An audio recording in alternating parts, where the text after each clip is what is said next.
Hey everyone, Anders here with another Ion 2 video. Today we're going to go over the latest developer livestream we just had for the game. First, they talked about the class balance changes we have in PvP. We're going to be getting some improved item level scaling, and in PvE, they will be nerfing critical hit and smite damage occurrence. The assault stigma cannot be used while you are on the ground. Theostones with CC like seal or paralysis now have increased cooldowns for their effect from 5 seconds to 15 seconds, and you can now use the healing potion, which is that yellow potion, to cleanse most CC from Theostones. The only exceptions to this are going to be paralysis and stun CC Theostones. Elementalist or Spirit Master is getting some changes again this week. Ancient Spirit was not a great stigma, but is now being buffed to gain 4 stacks every time it uses its skill, on top of the 4 stacks it gains on summon. This means more elemental fusion casting. If you like to use Ancient Spirit, the cooldown of the stigma has also been reduced to 90 seconds. Sorcerer Flame Arrow now has faster projectile animation, which was much needed for that class. Robe of Flame Attack Increase passive is now damage boost and smite, which is more useful. Hellfire no longer needs to be fully charged for the requirement for their specialties. For Assassin, Savage Roar is now a mobile skill.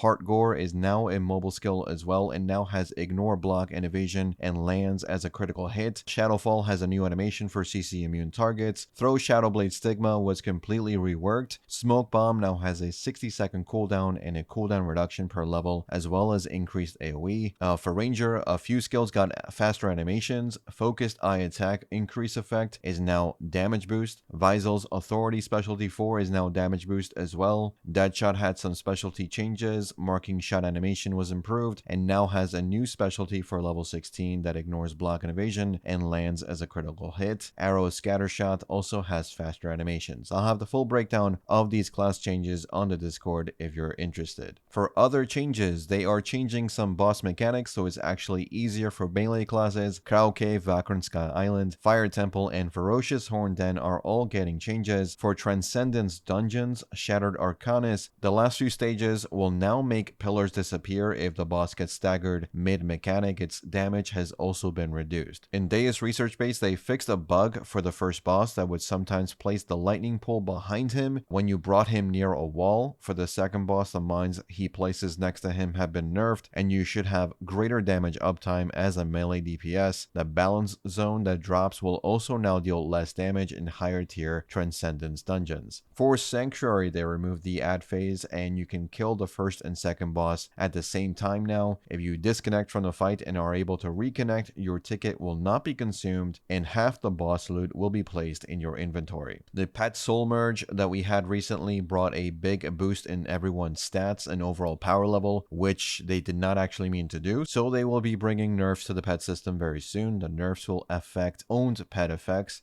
and should not change Genius Insight stats. Daily dungeon rewards have been doubled. Combat preset is being implemented this week and will save your skill loadout, arcana, gear, and titles. Stigmas are not included. They may reduce stigma reset costs, but they consider it endgame progression, so they want you to grind for all your stigmas that you want. Wings will be added to the presets at a later date.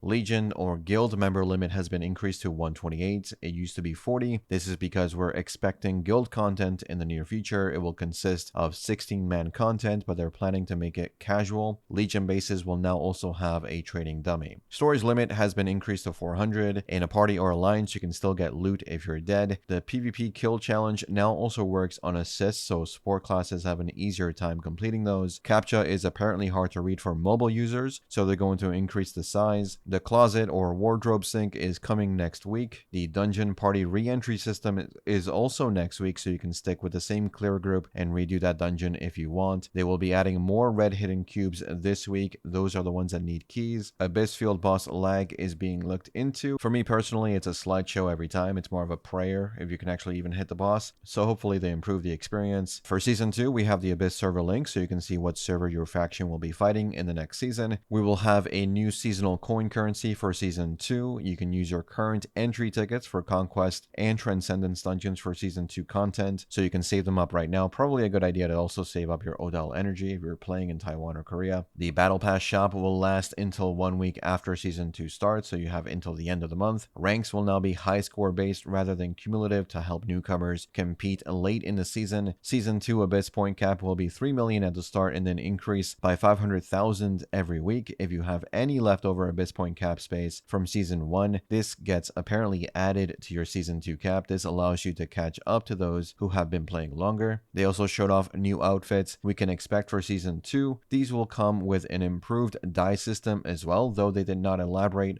on what that entails. You can now also purchase multiple identical outfits and apply different dyes to them. New face presets and styles are also coming with Season 2. The 100 Kuna dye sale is coming back. The launch outfit is returning for 1 Kina as well if you missed out on that, but this is once per server and not once per character like it used to be at launch. For the Q&A section, we had a lot of questions, so bear with me as I go over everything they answered. More Sorc buffs were asked for. They're monitoring Chanter for 1 more week and then they will make changes. There may be changes to substance morph recipes for Odile energy to help solo players who are not also leveling and using alts. Season 2 content gear score requirement was not confirmed, might be 3k. They kept saying 3k, so it looks like it's going to be around there. Nightmare Zekel is not getting nerfed. Season 2 will bring a new boss, but Season 1 Nightmare bosses will remain. Sealed dungeons and Stronghold sync is not currently planned. Auto attack cancel official macro setting is still being worked on.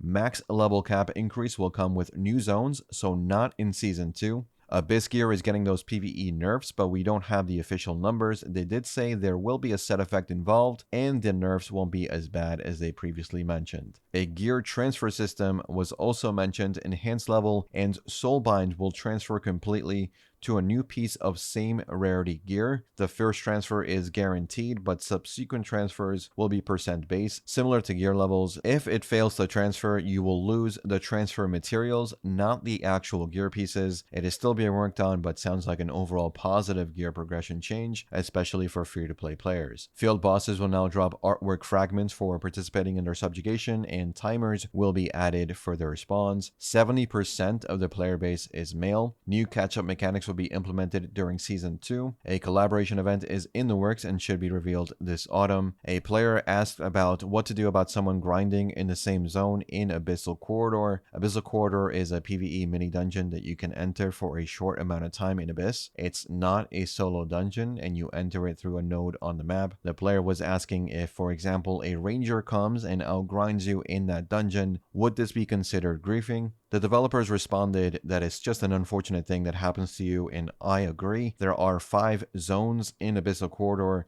The middle zone is the best, but personally, if that happens to you, you just move to an open outer zone. There's always going to be an open spot. Kina from botting and macro users are being tracked. It will all be reclaimed, so if you are one of those people who are buying Kina for real money, you may find that your Kina disappears very soon. They're banning macro users every 20 minutes. More animation improvements for classes are coming next week. No set bonuses for crafted gear are planned. Musical instruments for social activities are also in the works. The metal system in Abyss is getting some changes very soon. They will be adding a 100% chance to craft Ariel Divanium crystals that will require 100 Ariel trace fragments. Stigma shards are now in Expedition Dungeons starting Season 2. Class skills and stigmas will be getting reworked. No plans to buff mini-boss rewards in Conquest Dungeons, and there won't be a developer livestream next week. And that's all for today's video. A lot of stuff was announced. Season 1 ends next week. A lot of changes are coming for Season 2, but the game still has multiple issues I think need to be addressed. There's still time, but let me know what you think about the game in the comments. No news for global just yet. This year is just packed with MMO launches, so we'll see what other games are looking like. Expect more videos on the channel, and as always, thanks for watching, thanks for listening.